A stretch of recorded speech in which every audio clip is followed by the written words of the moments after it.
What if you hated your barber so much that you hired an assassin off the dark web in order to kill him in his mind? That's the plot of Mindslayer, which is my final year project as a game development student in UOW Malaysia. My name is Adrian Ghani, and welcome to my talk. In this talk, I will go over how I found the creative identity for my game, and also how I decided on the tone. So, who am I? Again, my name is Adrian Ghani, and I'm a game design student currently studying in my final year at UOW Malaysia. I've worked on several projects within the university of varying genres and scales, and outside of university, I've worked on several solo projects as well as game jam projects with small teams. As mentioned previously, currently I'm working on my final year project, which is Mindslayer. To briefly explain, Mindslayer is a first-person shooter set in the mind of an egotistical barber where you've been tasked with mentally assassinating him in his mind. The game features fast-paced movement and unique weapon concepts that are based on gambling, and enemies and level visuals are themed after the barber. So, what's the tone like for this game? Mindslayer has a wacky tone with a lot of strange ideas that are unified under a common visual motif. So, for example, the enemies and the level visuals are all themed after the barber. So you can see there's hairdryer enemies and enemies themed after a flying pair of scissors. The grappleable poles that are spread throughout the level are also barber poles. And there's a lot of elements like that that are based on the barber. For the guns and the weapons, they are based off the player, who is a gambling addict, which is the reasoning for why all the guns have a slot machine theme or a coin theme. The game doesn't take itself too seriously, and it uses the setting of being inside someone else's mind in order to create a detachment from reality and make for an interesting experience. So you'll notice that in the level itself, the sky is purple, the environment is made up of floating rocks spread everywhere, and it allows us to get very strange with how we want to represent the world without needing to justify it too much in terms of realism. Now, in order to define how we came to this creative direction and tone, we need to start at the beginning. So what was Mindslayer prior to when we pitched the game? Originally, Mindslayer was going to have a much darker tone and be set in a dystopian future setting, similar to Blade Runner. The color palette would have been filled with a lot more dark and gray, as opposed to the vibrant pastel colors that are in the final iteration, and the story would have had a lot less room for humor, and the game would have taken itself much more seriously. The plot of the player being a psychic assassin was already here from the start, however the execution was very different compared to how we handled it now. So the player, instead of being a gambling addict assassin who's trying to earn back his money after losing all of it on betting, the player instead took the role of a rebel who was tasked with assassinating the dictator of this dystopian future. So the stakes of the story were far higher, and it was this whole kind of save the world-esque story that left a lot less room for us to be funny. So a lot of things changed before we had to pitch this game as our final year project. Firstly, the dystopian setting and vibe was completely scrapped because it failed to make the game stand out stylistically. Below are 3 images that are from other games, which are Remember Me, Cyberpunk, and Shadowrun.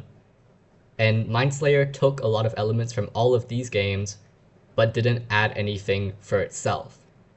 So what you ended up with was a mishmash of a lot of different ideas without giving Mindslayer any identity of its own. The darker tone and dystopian setting also didn't fit with the entire concept of the game, which was going into the minds of different characters. When you hear that, you automatically have a lot of opportunity to do a lot of strange things, and we were kind of tying ourselves down creatively by trying to make it so serious. Because of this, some narrative changes were made, and after these narrative changes were made, tonally, the game became a lot more humorous and lighthearted compared to what it originally was. So the narrative changes that were made, firstly, we removed the dictator. So the player would no longer be fighting this dictator of a dystopian future, and the dystopian setting was also cut. the player would instead be taking on assassination requests from web forms.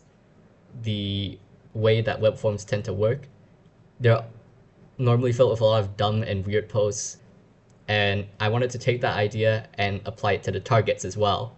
So, as mentioned at the start, the barber was voted as a target because he gave someone a bad haircut. And the other targets that we came up with included similar roles. And because of these new targeted requests being very strange, it led to the game itself becoming more humorous compared to its very self-serious and dark tone that was originally conceptualized. As a result of all these other changes, I also had to think about the protagonist.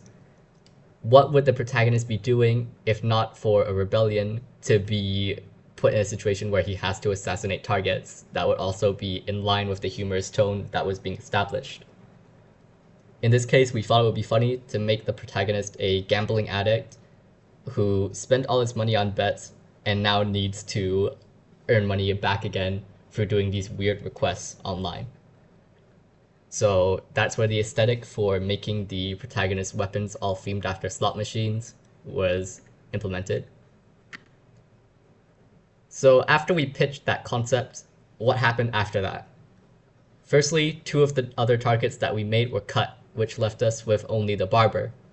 So this led to the barber having more depth in his character, where he was written at this point to be the guy who gives bad haircuts. This was the part where we kind of defined that. And the barber was also made to be someone who's a member of higher society. So instead of just being someone who gives everyone bad haircuts, the barber is now meant to be someone who only gives certain celebrities that he doesn't like bad haircuts, which is what led to him being voted as an assassination target. The narrative decision to make the protagonist a gambling addict also had an impact on the gameplay. So now the protagonist's weapons were all based on gambling mechanics as well. In this GIF below, you can see that the shotgun has a mechanic where you can give up some of your ammo in order to get an explosive shot or get a lower damage multiplier. So after all of this, a lot more changes were made to the game, which were generally due to the team members' shared sense of humor. So to give you an idea of that, a lot of team members find it very funny to have absurd or strange elements placed in an otherwise serious scenario. So in this case, a serious scenario would be assassination and like a guy being pinned to kill, right? But the absurd aspects would be he's a barber who gives people bad haircuts, and all of his enemies are themed after barbers, and you're a gambling addict, right? So because the team all shared a similar idea of what was funny, it made it very easier when I was designing new content to keep it within the creative direction and tonal scope. Because after I would explain the idea, the team members would then be able to give a reaction that would tell me, okay, whether or not this is in line with what we had going already. And on the side there, you can see that even this sense of humor extends to when we're doing our work. We put like funny pictures in the game's engine when we're testing stuff out. And once this baseline for the tone was established, all the future content that I designed for the game was able to be based on that direction. So once we knew what the enemies would be like, what the mental world of the barber would be like, and what the player would be like, then all the content I just designed had to be based within that. So guns had to have a gambling theme, enemies would have to have a barber theme, and they have to like look kind of weird in their concept design. So a lot of stuff like that. So to conclude, the tone and the creative direction that you set for your game will fluctuate a lot during conceptualization. At this point, you're always coming up with new ideas, and you probably have a very basic understanding of what the game's mechanics are like. So this is the part where you'll be coming up with ideas, and it's most likely the part where you'll be establishing your baseline. But even after this, changes may still occur, with like even Mindslayer having the narrative changes happen later on past the conceptualization. A general way to tell if you're on the right path for coming up with a tone or a direction for your game is to see if you and your team feel enthusiastic about the tone in comparison to the base concept that you have for the game. So in this case, early on when the idea was this super serious dystopian idea of the game world, it was very hard for the team to feel excited. There wasn't really a hook for the team members to latch onto. It was just basing the concept of the world off of a lot of other existing ideas that people were already familiar with. So when I started coming up with my own ideas, that's when people started to feel more excited about working on the game.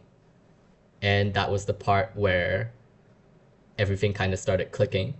Your tone and change can continue to evolve even if you're past like all the conceptualization point, if it no longer fits the concept that you had for the game. So this will conclude my talk. I want to thank you for listening. And if you're interested in checking out Mindslayer, you can scan this QR code to view Mindslayer's itch.io page. Or if you want to contact me and talk about game design or game development or games in general, all of my social medias are in this QR code as well as my Discord username. Thank you very much for listening and have a nice day.